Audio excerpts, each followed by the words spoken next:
കേരള പോലീസിനെ നമ്മൾ നഖശികാന്തം വിമർശിക്കാറുണ്ട്, അടിമുടി വിമർശിക്കാറുണ്ട്. അവർ ആഭ്യന്തര വകുപ്പ് കൈകാര്യം ചെയ്യുന്ന മുഖ്യമന്ത്രി ശരിയല്ല, കേരള പോലീസ് ശരിയല്ല എന്ന്.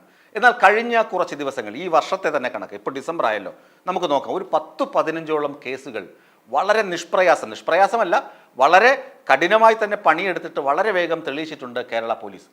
തിരുവനന്തപുരത്ത് നിന്ന് ഒരു പെൺകുട്ടിയെ കാണാതായി, ഒരു നാടോടി കുടുംബത്തിൽപ്പെട്ട പെൺകുട്ടിയെ കാണാതായപ്പോൾ അന്ന് അവിടെ DCP ആയിരുന്ന ശ്രീ നിതിൻ ആർ, അദ്ദേഹം വളരെ വേഗം തന്നെ ആ പെൺകുട്ടിയെ കണ്ടുപിടിക്കാനും ആ പ്രതിയെ കണ്ടുപിടിക്കാനും എടുത്ത ഉന്മേഷവും എടുത്ത തന്ത്രങ്ങളും നമ്മൾ ശ്രദ്ധയിൽപ്പെട്ടിട്ടുണ്ട്. അതുപോലെ തന്നെ ആശ്രാമത്ത് ഒരു പെൺകുട്ടി, അതായത് പെൺകുട്ടിയെ കടത്തിക്കൊണ്ടുപോയി പിന്നെ ആശ്രാമം മൈതാനത്ത് കൊണ്ട് ഉപേക്ഷിച്ചിട്ട് പോയ സംഭവം, അതിനകത്തും പ്രതികളെ കൃത്യമായി ഐഡൻറ്റിഫൈ ചെയ്ത് അവരെ കൊടുക്കുന്നതിൽ പോലീസ് വിജയിച്ചിട്ടുണ്ട്.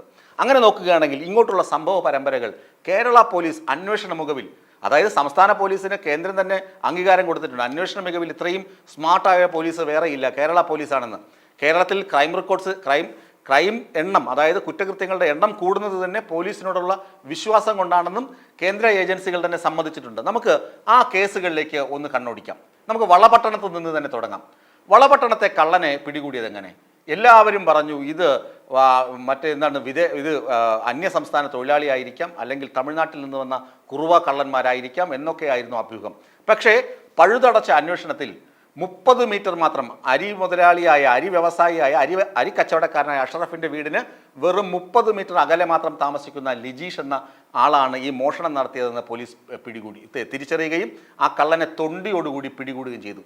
ഏകദേശം 1,27 ലക്ഷം രൂപയും അതുപോലെ തന്നെ 2,750ഓളം ഗ്രാം, അത് ഏകദേശം ഒരു 300 ഗ്രാമോളം 3 കിലോഗ്രാമോളം സ്വർണവും അവിടെ നിന്ന് കണ്ടെടുക്കുകയും ചെയ്തു. ആലോചിച്ച് നോക്കുക. അപ്പോൾ കേരള പോലീസിൻ്റെ മികവ്. വളപട്ടണത്ത് എന്തൊക്കെയായിരുന്നു പുകിലുകൾ? വളപട്ടണത്തെ കള്ളനെ വെറും 5 ദിവസം കൊണ്ട്, അതായത് 20-ാം തീയതി മോഷണം നടക്കുന്നു, 25 കഴിഞ്ഞ ഞായറാഴ്ച, അതായത് ഡിസംബർ 1-ാം തീയതി 10 ദിവസത്തിനുള്ളിൽ കള്ളനെ പൂട്ടുകയും ചെയ്തു കേരള പോലീസ്. അതുപോലെ തന്നെ പെരുമാവൂർ ചുണ്ടക്കുഴി സ്വദേശി ജെയ്സി മരിച്ചത് നിങ്ങൾക്കറിയാം. കൊല്ലപ്പെട്ട കാര്യം എല്ലാവരും വാർത്തകളിൽ വായിച്ചിടും. ജെയ്സി അവരുടെ വീട്ടിൽ സ്ത്രീകളെ താമസിപ്പിക്കുകയും മറ്റുള്ള കസ്റ്റമേഴ്സിന് ആ സ്ത്രീകളെ സപ്ലൈ ചെയ്യുകയും ചെയ്തിരുന്നു. അതായത് ഒരു അനാശാസ്യ കേന്ദ്രം നടത്തിയിരുന്ന സ്ത്രീയാണ് ജെയ്സി. പക്ഷെ അവരുടെ മരണത്തിനും വിലയുണ്ട്. അതായത് അവരുടെ കസ്റ്റമറിൽ ഒരാൾ തന്നെ ഇവർക്ക് ജെയ്സിക്ക് വസ്തു വിൽപ്പനയിൽ നിന്ന് കിട്ടിയ തുകയും പണമൊക്കെ അവരുടെ വീട്ടിൽ തന്നെ ഉണ്ട്. അത് അടിച്ചു മാറ്റണം എന്ന ലക്ഷ്യത്തോടു കൂടി അവരുടെ ഒരു കസ്റ്റമറായ ആള് അക്രമി വന്നിട്ട് അവരെ ഡമ്പൽ കൊണ്ട് അടിച്ചു കൊല്ലുന്നു, തലക്കടിച്ചു കൊല്ലുന്നു. എന്നിട്ട് അയാൾ കടന്നു കളയുന്നു. അയാളെ ദിവസങ്ങൾക്കുള്ളിൽ പോലീസ് പൂട്ടി. അതായത് തന്ത്രപൂർവ്വമായിരുന്നു ആ മോഷണം. അയാൾ ബൈക്ക് വേറൊരു സ്ഥലത്ത് വയ്ക്കുന്നു, ബൈക്ക് അവിടെ വെച്ചിട്ട് പിന്നെ വേറൊരു വണ്ടിയിൽ ഈ വീട്ടിലെത്തുന്നു. അങ്ങനെ ഒരു തരത്തിലും പിടിക്കപ്പെടില്ല എന്ന് ഉറപ്പിച്ച് നടത്തിയ കൊലപാതകമാണ്. ആ കൊലപാതകവും പോലീസ് നിഷ്പ്രയാസം തെളിയിച്ചു. ജെയ്സിയുടെ ഘാതകനെ പോലീസ് അറസ്റ്റ് ചെയ്തു. 8-ാം ദിവസമാണ് പ്രതിയെ പോലീസ് പൊക്കിയത്. അതുപോലെ തന്നെ പെരിന്തൽമണ്ണ ജ്വല്ലറി ഉടമകളായ സഹോദരങ്ങളെ, പെരിന്തൽമണ്ണയിൽ നടന്ന കേസ് നമുക്കറിയാം. ആ കേസുമായി ബന്ധപ്പെട്ടാണ് ബാലഭാസ്കറിന്റെ അപകടമരണവും ഇപ്പോൾ ചർച്ചകളായത്. പെരിന്തൽമണ്ണയിലെ ജ്വല്ലറി ഉടമകളായ സഹോദരങ്ങൾ സ്വർണവും പണവുമായി പോയപ്പോൾ ആ കാർ തടഞ്ഞു നിർത്തി അവരെ ആക്രമിച്ച് അവരുടെ സ്വർണവും പണവും മോഷ്ടിച്ച സംഭവം ഈ അടുത്ത് നടന്നതാണ്.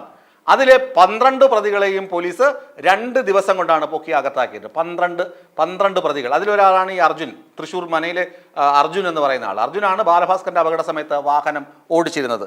ഇനി ഈ വർഷം ആദ്യം ദുബായിലെ ഒരു യുവാവ് നമ്മുടെ പോലീസിനെ തെറ്റിദ്ധരിപ്പിക്കാൻ ഒരു സംഭവം ചെയ്തു. അതായത് ദുബായിൽ പ്രവാസിയായ യുവാവ് കേരള പോലീസിന്റെ മികവ് തെളിയിക്കണമല്ലോ. കേരള പോലീസ് എങ്ങനെയാണ്, നല്ല പോലീസാണോ, കാര്യക്ഷമതയുള്ള പോലീസാണോ, അന്വേഷണ മികവുണ്ടോ എന്നൊക്കെ അറിയാൻ വേണ്ടി പ്രവാസി നാട്ടിൽ വന്നു. എന്നിട്ട് സൗത്ത് ഇന്ത്യൻ ബാങ്കിൻ്റെ ശാഖയിൽ കയറി ATM കൊള്ളയടിച്ചു. അതെങ്ങനെ? മുഖം മൂടി വെച്ചിട്ടുണ്ട്, മാസ്ക് ധരിച്ചിട്ടുണ്ട്, CCTV ക്യാമറകളിൽ നിന്നും തന്നെ ഒരിക്കലും പിടിക്കില്ല എന്ന് ഉറപ്പുവരുത്തിയിട്ടാണ് ഈ സൗത്ത് ഇന്ത്യൻ ബാങ്കിൻ്റെ ATMലേക്ക് ഇയാൾ കയറി കൊള്ളയടിക്കുന്നത്. ഇയാളെയും പൊക്കി അകത്താക്കി. അപ്പോൾ അയാൾ തന്നെ സമ്മതിച്ചു, അയ്യോ കേരള പോലീസ് ഇത്രയും ഇത്രമാത്രം മിടുക്കന്മാരാണെന്ന് പ്രവാസി യുവാവ് അവസാനം സോഷ്യൽ മീഡിയയിൽ കുറിച്ച സംഭവമുണ്ടായി. അതുപോലെ തന്നെ കോഴിക്കോട് പോലീസ് നടത്തിയ 15 ലക്ഷം രൂപയുടെ വീട് കവർച്ച 24 മണിക്കൂറിനുള്ളിലാണ് കോഴിക്കോട് ആ കള്ളനെ പിടിച്ച് പോലീസ് അകത്താക്കിയത്. അതുപോലെ ഏറ്റവും വലിയ ഓൺലൈൻ തട്ടിപ്പ്, കേരളം കണ്ട ഏറ്റവും വലിയ ഓൺലൈൻ തട്ടിപ്പ് 7.6 കോടി രൂപയാണ് കവർന്നത്. ഡോക്ടർ ദമ്പതികളാണ് അന്ന് ചീറ്റ് ചെയ്യപ്പെട്ടത്. ഡോക്ടർ ദമ്പതികളിൽ നിന്ന് 7.6 കോടി രൂപ ഓൺലൈൻ തട്ടിപ്പ് നടത്തിയ പ്രതികളെയും വളരെ പെട്ടെന്ന് തന്നെ പോലീസ് പിടികൂടുകയും ഡോക്ടർ ദമ്പതികൾക്ക് ആ തുക തിരിച്ചു കിട്ടുന്നതിനുള്ള നടപടികൾ സ്വീകരിക്കുകയും ചെയ്തു. അതും കേരള പോലീസിൻ്റെ മികവ് തന്നെയാണ്. അപ്പോൾ ശരിക്കും നമ്മൾ കേരള പോലീസ് മോശം എന്ന് പറയുമ്പോഴും കേരള പോലീസിൻ്റെ അന്വേഷണ മികവ് കിടിലമാണ് എന്ന് സമ്മതിക്കേണ്ടി വരും. മറ്റൊരു കേസ് സൈബർ കുറ്റകൃത്യങ്ങൾ. നമുക്കറിയാം നാടാകെ സൈബർ കുറ്റകൃത്യങ്ങൾ നടക്കുന്നുണ്ട്. ഓൺലൈൻ തട്ടിപ്പ് നടക്കുന്നുണ്ട്, ഓൺലൈൻ ലോൺ ആപ്പുണ്ട്, അതുപോലെ തന്നെ ഡിജിറ്റൽ അറസ്റ്റ് ഉണ്ട്. ഇതിനൊക്കെ കൃത്യമായ സോഷ്യൽ മീഡിയയുടെ കൃത്യമായ ബോധവൽക്കരണം നാട്ടുകാർക്ക് നൽകുന്നതിനൊപ്പം ഏകദേശം 1,84,00,000 രൂപയാണ് ഇങ്ങനെ ഓൺലൈൻ തട്ടിപ്പിലൂടെ പണം നഷ്ടമായ ആളുകൾക്ക് സൈബർ സെല്ലിൻ്റെയും കേരള പോലീസിൻ്റെയും ഇടപെടലോടുകൂടി തിരികെ ലഭിച്ചത്. 1,84,00,000 രൂപ അങ്ങനെ നഷ്ടപ്പെട്ടവർക്ക് അവരുടെ പണം തിരികെ ലഭിക്കുന്നതിനും കേരള പോലീസിൻ്റെ അന്വേഷണ മികവ് കൊണ്ട് സാധിച്ചു എന്ന് പറയുമ്പോൾ നമുക്ക് അഭിമാനിക്കാം കേരള പോലീസിനെ വെച്ച്. മറ്റൊന്ന് പാലാരിവട്ടം ഓൺലൈൻ തട്ടിപ്പ്. ഏകദേശം 77.5 ലക്ഷം രൂപയാണ് തട്ടിയത്. പാലാരിവട്ടത്ത് ഒരു റിട്ടയർ എഞ്ചിനീയറുടെ കയ്യിൽ നിന്നാണ് ഈ പൈസ ഈ കള്ളന്മാർ അടിച്ചു മാറ്റിയത്. അതും ദിവസങ്ങൾക്കുള്ളിൽ പിടിച്ച് എഞ്ചിനീയറുടെ പരാതിക്ക് പരിഹാരം കണ്ടെത്തിയതിൽ കേരള പോലീസ് വിജയിച്ചിട്ടുണ്ട്. മറ്റൊന്ന് ഹോട്ടലുടമയായ തിരൂർ സ്വദേശി. നമുക്കറിയാം കോഴിക്കോട് വെച്ച് നടന്ന വലിയ പ്രമാദമായ ഒരു കൊലക്കേസ്. സിദ്ദിഖിൻ്റെ മുൻ സ്റ്റാഫ് ഹോട്ടലിൽ ജോലി ചെയ്തിരുന്ന ചെറുപ്പക്കാരൻ ഇയാളെ വിളിച്ചു വരുത്തി ഹണി ട്രാപ്പിൽ പെടുത്തുക എന്ന തന്ത്രത്തോടെ വേറൊരു യുവതിയെയും വിളിച്ചു വരുത്തി എന്നിട്ട് കോഴിക്കോട് ലോഡ്ജിൽ വെച്ച് ഇയാളെ കൊലപ്പെടുത്തിയ ശേഷം എന്ത് ചെയ്തു? കൊലപ്പെടുത്തിയെന്ന് പറഞ്ഞാൽ എന്തുകൊണ്ടാണ് കൊലപ്പെടുത്തിയത്? പണം ആവശ്യപ്പെട്ടു, നൽകാൻ കഴിഞ്ഞില്ല. ഇയാൾ ഈ ഹോട്ടൽ മുതലാളി സിദ്ദിഖ് വീട്ടിലേക്ക് വിളിച്ചു പറഞ്ഞിരുന്നു, ഒത്തിരി വൈകും, ഒരു ബിസിനസ് ആവശ്യത്തിന് വേണ്ടി പോവുകയാണെന്നൊക്കെ വിളിച്ചിരുന്നു. പക്ഷേ പിന്നെ തിരിച്ചു വന്നില്ല. തിരിച്ച് കിട്ടിയത് എന്താണ്? കഷ്ണങ്ങളാക്കി പല പെട്ടികളിൽ വയനാട് ചുരത്തിലൊക്കെ കൊണ്ട് ഉപേക്ഷിച്ചിരുന്നു.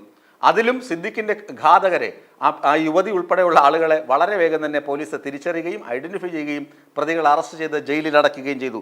അത് ഹോട്ടലുടമയുടെ കൊലപാതകം വളരെയധികം കോളിളക്കം സൃഷ്ടിച്ച കേസായിരുന്നു. പോലീസിൻ്റെ അന്വേഷണ മികവിന് ഒരു ബിഗ് സല്യൂട്ട് കൊടുക്കുകയും വേണം. മറ്റൊന്ന് നവംബർ 24 നടന്ന സംഭവം എരഞ്ഞിപ്പാലം ഫസീല കൊലക്കേസ്. ഈ തൊട്ടടുത്ത ദിവസങ്ങളിൽ നടന്ന നവംബർ 24 ഫസീലയെ അബ്ദുൾ എന്ന് പറയുന്ന ഒരു ചെറുപ്പക്കാരൻ, അവരുടെ മുൻ കാമുകൻ, അവരെ പീഡിപ്പിക്കുകയും ബലാത്സംഗ കേസിന് പരാതി കൊടുക്കുകയും ഫസീല ചെയ്തിരുന്നു.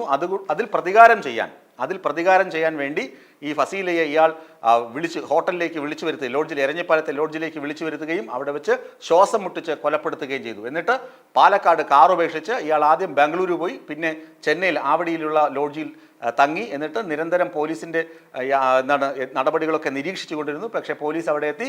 ഇയാൾ മീശയും താടിയൊക്കെ വടിച്ച് ആൾമാറാട്ടം നടത്തിയെങ്കിലും പോലീസ് അവിടെ എത്തി കൃത്യമായി അയാളുടെ കയ്യിലും കയ്യാമം വച്ചു. എരഞ്ഞിപ്പാലം കേസ്.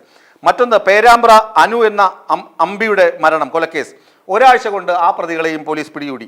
പിന്നെന്താണ് എറണാകുളം സൗത്ത് കരിത്തല റോഡിലെ സുഭദ്ര കൊലക്കേസ്. നമുക്കറിയാം സുഭദ്ര പ്രായം ചെന്ന ഒരു അമ്മയാണ്, ഒറ്റയ്ക്ക് താമസിച്ചിരുന്ന ആളാണ്. അവർക്ക് ഒരു പരിചയക്കാരി ഉണ്ടായിരുന്നു. ആ പരിചയക്കാരി വിളിച്ചതനുസരിച്ച് അവരുടെ വീട്ടിലേക്ക് പോയി. ഭക്തിമാർഗം അമ്മ ഏതെങ്കിലും ക്ഷേത്രത്തിലായിരിക്കുമെന്ന് ബന്ധുക്കളും മക്കളും ഒക്കെ കരുതി ഒടുവിൽ പരാതിയായി സുഭദ്ര അന്വേഷിച്ചു ചെന്നപ്പോൾ ആ കൊലയാളികളുടെ വാടകയ്ക്ക് താമസിച്ച വീടിൻ്റെ പരിസരത്ത് അവരെ സുഭദ്രയെ കൊന്ന് കുഴിച്ചു മൂടിയിരുന്നു. സ്വർണത്തിനും പണത്തിനും വേണ്ടി നടത്തിയ കൊലപാതകം. ആ പ്രതികളെയും പോലീസ് അറസ്റ്റ് ചെയ്തു. മറ്റൊന്ന് ആലപ്പുഴ മണ്ണഞ്ചേരിയിൽ കുറുവ സംഘമാണെന്ന് പറഞ്ഞിട്ട് ഉള്ള മോഷണം. ആലപ്പുഴ മണ്ണഞ്ചേരിയിലും കോമളപുരത്തും അവിടെ നടന്ന മോഷണങ്ങൾ, കുറുവസംഘം നടത്തിയ മോഷണങ്ങൾ. ആ മോഷണത്തിനും പ്രതികളെ കൃത്യമായി പോലീസ് പിടികൂടി. ആ ഓപ്പറേഷൻ നമ്മൾ ലൈവായി ടെലിവിഷനിൽ കണ്ടതാണ്. മറ്റൊന്ന് കരുനാഗപ്പള്ളി വിജയലക്ഷ്മി കൊലക്കേസ്. ഇവിടെ കുലശേഖരപുരത്ത് തൊട്ടടുത്തായിരുന്നു അവരുടെ വീട്, വാടകയ്ക്ക് താമസിച്ചിരുന്നത്. അവർ മത്സ്യ വാങ്ങി വിൽക്കുന്ന ജോലി ചെയ്തിരുന്ന ആളാണ്. അവർക്ക് ഈ കൊലയാളി ജയചന്ദ്രനുമായിട്ട് അടുപ്പമുണ്ടായിരുന്നു. ജയചന്ദ്രൻ്റെ ഇഷ്ടങ്ങൾ സാധിക്കാത്തതിൽ, അല്ലെങ്കിൽ അവിഹിത ബന്ധം, ലൈംഗിക ബന്ധമൊന്നും നടക്കാത്തതിൻ്റെ പേരിൽ ഇയാൾ ഈ സ്ത്രീയെ വീട്ടിലേക്ക് വിളിച്ചു വരുത്തി. ഭാര്യയും മകനും വീട്ടിലില്ലാത്ത സമയത്ത് വീട്ടിലേക്ക് വിളിച്ചു കൊണ്ടുപോയി. അവിടെ വെച്ച് തർക്കമാകുന്നു. വിജയലക്ഷ്മി മറ്റൊരാളെ കല്യാണം കഴിക്കാൻ ആഗ്രഹിച്ചിരുന്നു.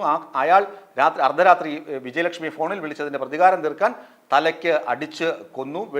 നിരവധി തവണ വെട്ടിക്കൊന്ന ശേഷം കൊലപ്പെടുത്തിയ ശേഷം അവരെ തൊട്ടടുത്ത പറമ്പിൽ കുഴിച്ചിട്ടു. അയാളെയും പൊക്കി അകത്താക്കി. അങ്ങനെ നോക്കിക്കണ്ടെങ്കിൽ കഴിഞ്ഞ ഒരു വർഷം ഈ ഡിസംബർ കടന്നു പോകുമ്പോൾ, അല്ലെങ്കിൽ ഈ 2024 കടന്നു പോകുമ്പോൾ കേരള പോലീസിൻ്റെ തൊപ്പിയിൽ ഒരു പൊൻതൂവൽ കൂടി വയ്ക്കാം. ഇത്രയധികം കേസുകൾ വളരെ വളരെ വളരെ എഫിഷ്യൻ്റായി അന്വേഷിച്ച് തെളിയിച്ച കാര്യം. ഇനി തെളിയിക്കപ്പെടാത്ത നിരവധി കേസുകളുണ്ട്. അത് പറഞ്ഞ് പോലീസിനെ നാണം കെടുത്താൻ ഈ അവസരം വിനിയോഗിക്കുന്നില്ല.